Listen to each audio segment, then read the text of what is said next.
九组同学、公管系吴怡颖、医学系徐宇慧以及物理系沈玉轩带来的 Goals Matter: Why and How Our English Can Be Better。Got 100 on my English test yet again. But what good does it do? I have been learning English for a very long time, but there is little use only getting good grades on tests. What about sharing my thoughts with people? Why can't I speak in proper grammar? Oh, what am I supposed to do? Please help me, fairy godmothers.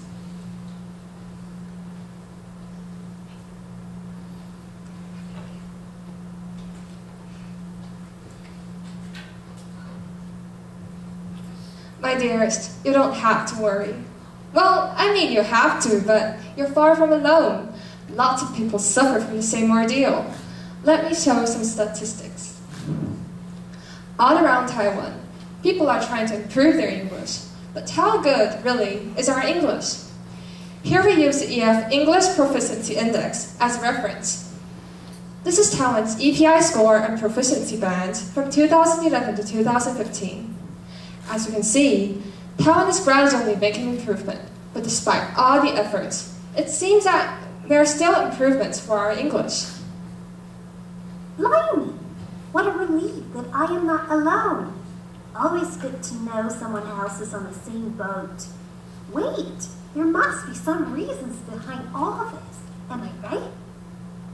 My dear, you're absolutely right. One major reason behind this is because unmotivated Taiwanese English learners do not have an appropriate goal when they are trying to improve their English. We know that for unmotivated students to strive to achieve something, there has to be enough negative outcomes if they fail to do it, demonstrated by the blue arrow exerting a pushing force here. And of course, the goal itself has to provide enough incentives for the students to strive for it, demonstrated by the yellow arrow exerting a pulling force here.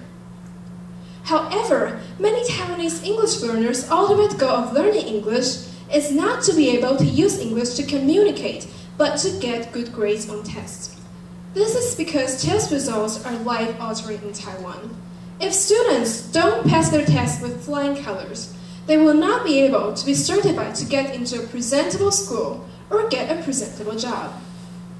However, since correct English is barely used in daily communication in Taiwan, whether or not a student is able to communicate with people in English will not have a great impact on his or her lives, and the incentives provided by being able to use English is not enough. Therefore, we can say that both the pushing and pulling forces provided by the goal, being able to communicate in English, are smaller than those provided by getting good grades on tests. And how will this goal affect students' willingness to learn?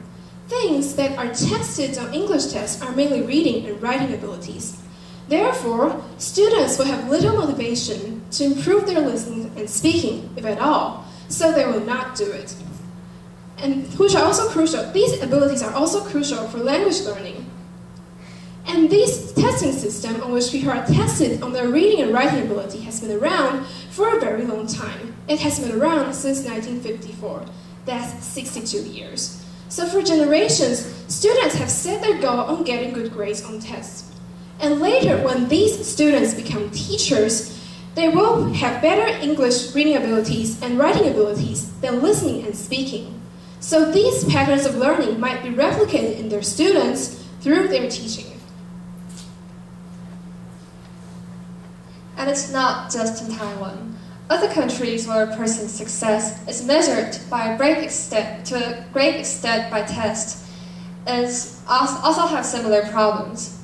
Now we compare ourselves with South Korea, Japan, and China. These countries all have moderate English abilities, which is very consistent in its way. In these countries, students also set their goals on getting good grades on tests and not being able to use English to communicate. That is basically why they all still have improvement for English. I see. It makes perfect sense. Then is there anything I can do to make my English better? Of course, we know that for most students in Taiwan nowadays, the most common goal is to get good grades on tests, thanks to the current education system and what our society values.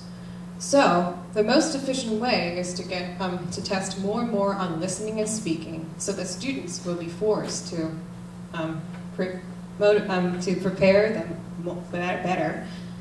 It's the most efficient because students do not have to change their goal at all. However, the solution is passive and does not solve the problem we originally proposed.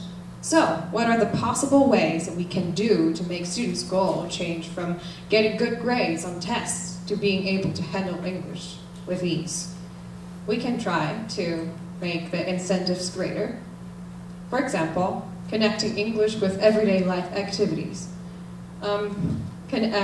Approaching English in their original context, such as songs, poems, novels, TV programs, or movies, and not merely from textbook, can prove to be another way of improving English and to learn English as a language and approach English beyond tests. As for those who are keen on interacting with others, we can find people who are interested in a particular activity and start a discussion group aimed to discuss the topic of interest in English. People can also chat with their acquaintances on social networking websites that are now flooding the internet. For people who are uninterested in English learning, doing those would more or less create an illusion that learning English is more of a leisure activity than a tedious work that has to be done. It seems like I shall try different ways to sharpen my English. I've always been interested in the behavior of horses. Maybe I can find someone and start a discussion group. I believe I'm not the only soul that is interested in it. I'm a genius. Blimey.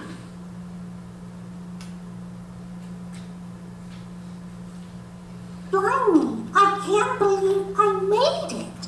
1 year ago, English was just a subject to me. I learned it because I was whipped. Oops, forced to. But after making up my mind to improve it with aids, things have gotten a lot easier.